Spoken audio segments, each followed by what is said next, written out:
띠띠 빵빵. 안녕하세요. 코인드라이버 이지단 전문가입니다. 현재 시간 2022년 6월 10일 오후 3시입니다. 정말 연일 지루한 장이 계속 나오고 있습니다. 이렇게 지루한데요. 여러분들은 어떤 투자를 하고 있을까요? 오늘은 사실 장이 지루한 만큼 차트적인 접근보다는 현재 왜 이런 장이 펼쳐지고 있을지, 그리고 언제 움직일지 오늘 그 해답을 한번 찾아보려고 합니다. 또한 왜 매일 이렇게 CPI 소비자 물가지수가 있는데 도대체 이 CPI라는 게 뭔지 한번 알아보도록 하겠습니다. 알아보기 전에 앞서 구독, 좋아요 눌러주시면 더 알찬 영상, 그리고 앞으로 여러분들이 궁금해하시는 나는 도대체 어떤 투자를 해야 할지 다 영상에서 공개해 드립니다. 인플레이션의 척도로 소비자 물가지수 CPI를 보통 말합니다. 2월부터 시작된 러시아와 우크라이나의 전쟁으로 인해서 원자재와 농산물 가격의 급등으로 인플레이션이 우려감이 전 세계에 퍼지고 있고요. 이로 인해서 각국의 중앙은행들이 긴축 행보로 돌아서고 있습니다. 그렇다면 최근 이렇게 핫하게 부상하고 있는 인플레이션의 척도로 알려진 소비자 물가지수 CPI는 어떤 지표이고 무엇인지 알아보도록 하겠습니다. 자, 이 사진은 미국 노동부에서 제공하는 차트고요. 소비자 물가지수는 우리에게 일반적으로 알려진 인플레이션입니다. 즉, 상품과 서비스를 묶어놓은 바구니에 소비자들이 지불하는 가격의 변화를 시간대별로 추적하는 것이고요. 더욱 쉽게 말하면 시간이 지남에 따라 소비자가 지출하는 물건값이 어떻게 변화되고 있는지 알아보는 것이라 보면 됩니다. 소비자, 노동자가 고용을 통해서 임금을 받고 임금을 바탕으로 소비를 하게 되는데, 소비하는 물품과 서비스의 가격 변화를 측정을 하면 일반적으로 임금 인상도 인플레이션을 반영하여 요구하게 되고요. 임금의 인상이 되지 않으면 구매력도 떨어지게 됩니다. 구매력이 떨어지면 어떻게 될까요? 미국의 경우 국내 총생산 GDP의 70%가 소비라서요. 소비가 줄게 되면 외형적으로 미국의 경제 성장 동력이 약해지는 것으로 파악하게 됩니다. 금융기관을 통해 대출이라는 것이 있기 때문에 지속적으로 없는 돈이 은행을 통해서 만들어지고 인플레이션은 일어나게 되는 것이죠. 2008년 금융위기 이후 코로나 바이러스가 기승을 부리기 전까지 미국 내 인플레이션이 느리게 일어났던 이유는 생필품 가격이 싸졌기 때문이라고 이야기를 합니다. 많은 이유들 중에 한 가지는 아마존과 각종 전자상거래의 등장으로 유통 단계가 축소되고요. 인터넷의 보급으로 가격 검색이 가능해져서 소비자들 중에서는 호구가 사라진 겁니다. 최근 일고 있는 인플레이션을 측정하는 가장 좋은 지표로 이렇게 이용되는 소비자 물가지수를 구성하는 8가지 품목은 다음과 같은데요. 비중이 큰 순으로 주택, 운송, 식료품, 의료, 레크레이션, 교육, 의류, 기타 상품 및 서비스로 구성되어 있습니다. 지금 제가 말한 거를 보면 그 가중치를 확인할 수 있는데요. 여기서 근원 소비자 물가지수는 음식료 및 에너지 품목은 제외를 했습니다. CPI 통계는 해당 국가의 전문가, 자영업자, 빈곤층, 실직자 및 퇴직자를 포함하는데요. CPI 측정에 포함되지 않은 사람들은 도시 외곽 거주자, 농촌 인구, 농장, 군대, 감옥, 정신병원에서 거주하는 사람들을 포함시키지는 않습니다. CPI는 크게 보면 두 가지 유형으로 보고를 합니다. CPIW는 도시에 거주하는 임금 노동자와 사무직 근로자의 소비자 물가지수를 측정을 하고요. CPI의 U는 광범위하게 도시에 거주하는 모든 소비자의 소비자 물가지수입니다. 이런 CPI 지수 산출에는 8만여 개의 품목을 산출하는데요. 아래 그림을 통해서 우리는 투자 아이디어도 같이 얻을 수 있습니다. CPI 상승률이 높을수록 가격 전가력이 있기 때문에 이런 업종에 투자하면 주식 투자에서 유리한 고지를 선점할 수 있었고요. 2000년 이후부터 가장 빠르게 상승하고 있는 품목을 보면 첫 번째는 당연 의료비입니다. 제약과 바이오죠. 그래서 주식시장에서는 제약주, 바이오주를 많이 얘기하는 거고요. 두 번째는 주거비용입니다. 그리고 세 번째는 의류, 그리고 네 번째는 운송, 다섯 번째는 음식료입니다. CPI는요, 미 동부 시간 매월 중순 오전 8시 30분에 미국 노동부 산하 노동통계국에서 전월치 발표를 합니다. 그 얘기는 매월 전달에 대한 발표를 하고 있다는 거죠. 너무 어려운 말일 수 있는데요. 딱 두 줄로 정리해 드리겠습니다. CPI의 지수가 낮아지면 금리 인하의 근거로, CPI 지수가 높아지면 금리 인상의 근거가 된다는 것이 중요합니다. 가장 기본적으로 자주 사용되는 통계 중에 하나로 오늘은 이렇게 CPI에 대해서 알아봤습니다. 앞서 이야기했던 생산자 물가지수가 상승을 하면 소비자 물가지수도 상승하게 되기 때문에 연준의 금리 정책 결정에서 두 가지 지표를 모두 참고를 하게 되는 겁니다. 이렇기 때문에 매달 발표되는 생산자 물가지수와 소비자 물가지수의 변화 추이를 살펴보면서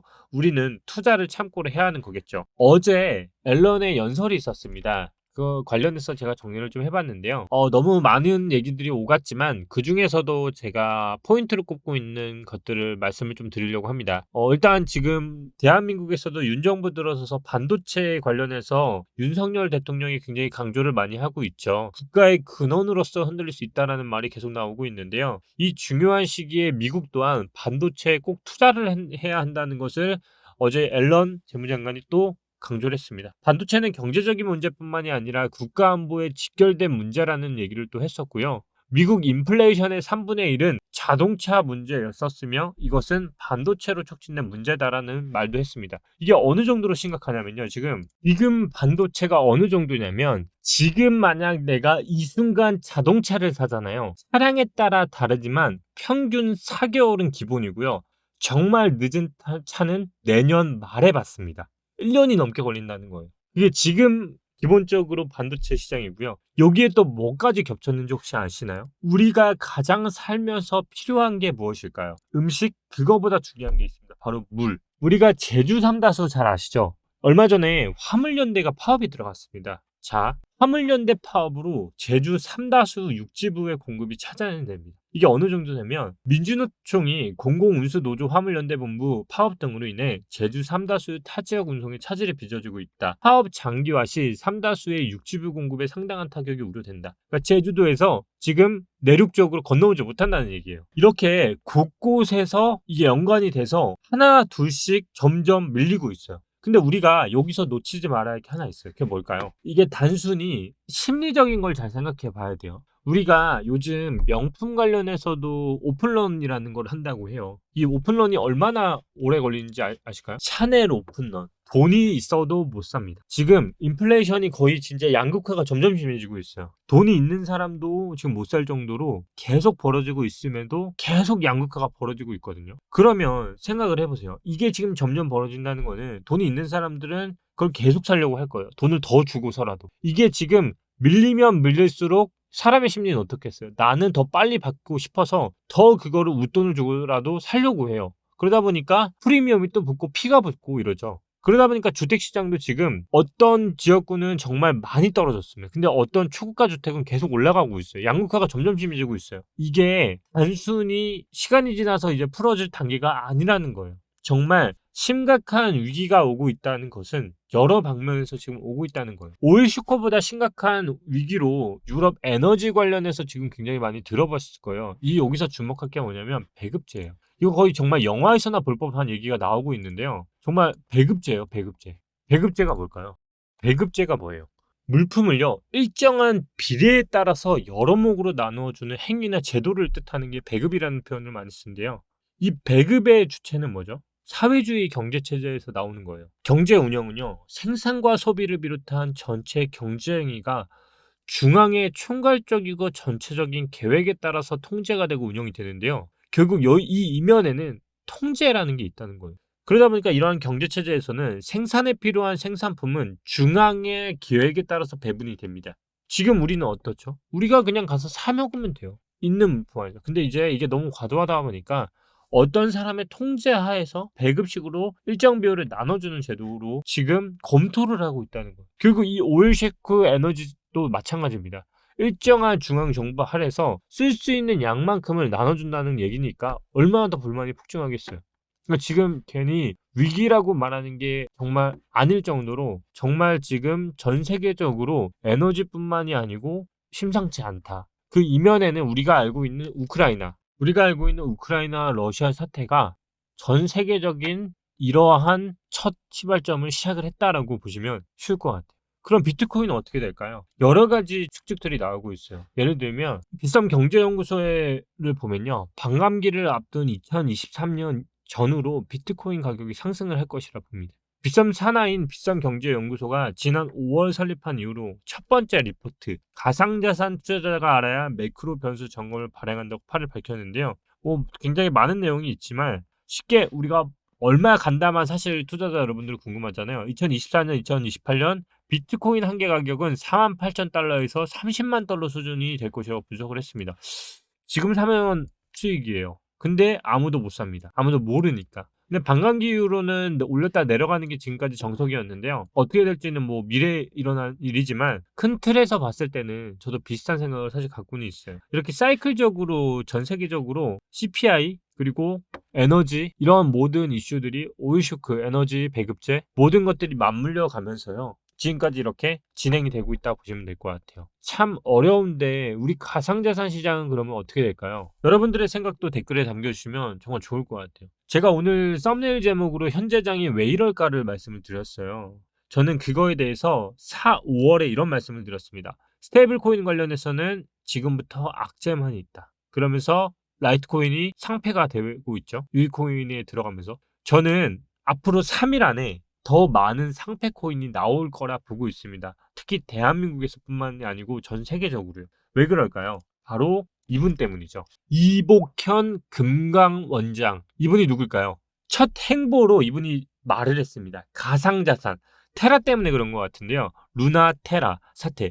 엄격한 감독을 전망한다고 했습니다. 검찰 출신이면서 이복현 금융감독원장이 제2의 루나 사태를 막기 위해 첫 공식 대외 행보로 가상자산 암호화폐 관련을 나누는 거 보입니다. 이복현 금융감독원장이 누굴까요? 검찰 출신이면서 회계사이기도 합니다. 회계 자격증을 갖고 있죠. 엄청난 분이에요. 검사이면서 회계사예요. 엄청 똑똑하고 이 분야에 대해서 진짜 빠삭한 거죠. 그러다 보니까 이번 루나 사태를 얼마나 장난질을 했는지도 알고 있는 거고. 근데 그분이 이 내용을 잘 보면요. 가상자산에 대한 철저한 관리를 통해 불법 및 불공정 거래를 막고 투자자들을 적극 보호하겠다는 의지가 담긴 것으로 보인다는 분석이 나온다. 이 얘기는 뭐냐면 지금 스테이블 코인 중에서 회사들 중에서 갇혀져 있지 않은 회사들은 지금 다 날리겠다는 얘기나 다름없어요. 첫 취임하자마자 이 사람이 그거를 담을 정도면 이 사람의 의지가 얼마나 강하다는 거겠어요. 그래서 지금 가상자산 업계가 다 비상이고요. 그러다 보니까 라이트코인과 같은 사태들이 계속 펼쳐져 있는 거고요. 그래서 지금 스테이블 코인이 어떻게 보면 이제부터는 가짜는 가고 진짜만이 살아남는 겁니다. 그리고 또 가짜 같은 회사들은 없어지고 진짜 회사만 살아남는 거고요. 멀리 보면 소비자를 위한 겁니다. 좋은 거죠, 당연히. 그러다 보니까 투자자분들은 지금 어떻게 해야겠어요? 지금 실체가 없는 회사에 코인을 투자했다가 정말 크게 물릴 수 있다는 거예요. 그러면 지금의 우리의 스탠스는 어때야 할까요? 지금처럼 현금을 어느 정도 보유한 상태로 장이 나아질 때까지 조금은 지켜봐야겠죠. 우리는 현재 지금 보릿고개를 넘어가는 걸 수도 있습니다. 정말 힘들고 정말 포기하고 싶을 수도 있습니다. 하지만 그 시장이 지나면 정말 우리에게 행복만이 남을 수도 있을 것 같습니다. 현재 이러한 생태계를 지나면서 국내 코인 시장은 금강원 주도하에서 이복현 원장이 취임을 하면서 가상자산에서 걸러내는 작업으로 전체적인 영향을 받고 있는 것 같고요. 세계 시장도 마찬가지입니다. 현재 이뿐만이 아닌 뉴욕에서도요. 스테이블 코인 준비금은 미 국채로 뉴욕 미국 최초로 가상자산 지심 발표가 됐습니다. 뉴욕을 주도로 이제 규정들이 다 생겨날 거라 보고요. 국내는 무조건 미국 관련해서 따라갈 거기 때문에 아마 전체적으로 금감원장도 이런 것들 스탠스를 알고 있기 때문에 공조하에 전체적인 전 세계의 흐름들이 가상자산의 소비자 보호에 관련해서 지금 스테이블 코인에 대한 악재만이 지나가고 있다라고 보시면 될 것 같아요. 스테이블 코인 사업자에 대한 의무를 담은 가상화폐 지침. 이 지침의 요약을 해드리자면 문제가 생겼을 때도 버틸 수 있고 소비자들한테 물어줄 수 있는 회사만이 지금부터 남는다. 이게 핵심입니다. 앞으로 스테이블 코인에 대한 투자는 정말 지금 시기는 저는 적기라고 생각하지 않습니다. 지금부터는 사라질 애들은 정말 사라질 거고요. 우리가 알고 있는 메이저라고 하는 애들도 정말 이제는 다 바뀔 수도 있습니다. 그렇게 지금 스테이블 코인은 지나가고 있습니다. 그렇기 때문에 제가 차트는 지금부터는 무의미하다고 본 거고요. 딱 두 개, 비트코인과 이더리움을 제외한 모든 스테이블 코인이 지금은 전체다가 악재가 껴있고 시간이 굉장히 많이 필요한 구간으로 들어왔다. 오늘 CPI라는 것에 대해서도 알아봤고요. 현재 장세가 왜 이렇게 지루한지 시간적으로 얼마나 많은 시간이 걸리는지 알아봤습니다. 장이 정말 지루합니다, 여러분. 제가 말씀드렸죠. 월봉을 보고 들어가도 되고요. 주봉상으로 박스권이기 때문에 한참 걸린다고 말씀드렸습니다. 최소한 지금부터 8주입니다. 주봉상 올라가려고 하면요. 눌렸다가 가는 것만 해도 지금 벌써 9월까지 가야 하는 시간이 만들어진 거예요. 그러면서 제가 시장에 대한 방향성은 앞으로 2주 안에 나온다고 말씀을 드렸죠. 왜 2주 안에 나와 있는지 기존 영상 찾아보시고요. 또 모르시겠다고 하시면 영상에서 또 한번 다뤄드리도록 하겠습니다. 오늘 영상이 정보가 도움이 되셨다면 댓글에 질문 남겨주시면 다음 영상에서는 그 질문에 대해서 좀 더 과학적으로 접근해 보도록 하겠습니다. 감사합니다. 오늘도 이진환 전문가였습니다. 다음 영상에서 또 뵙겠습니다. 띠띠 빵빵 감사합니다.